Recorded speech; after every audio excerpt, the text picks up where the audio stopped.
యాదాద్రి భువనగిరి జిల్లా ప్రమాదకర గుంతలు ఏర్పడి ప్రయాణికులను ఇబ్బందులు గురిచేస్తున్నటువంటి భువనగిరి జగదేల్పూర్ భువనగిరి రోడ్డు వద్ద గల ఫ్లైఓవర్ రైల్వే బ్రిడ్జిపై మరమ్మతులు చేపట్టాలని డిమాండ్ చేస్తూ బీజేపీ ఆధ్వర్యంలో ఆందోళన చేపట్టారు.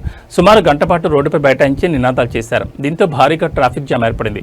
పోలీసులు అక్కడికి చేరుకుని బీజేపీ నాయకులు కార్యకర్తలకు నచ్చజెప్పి ట్రాఫిక్ ను క్లియర్ చేశారు.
రాష్ట్ర ప్రభుత్వం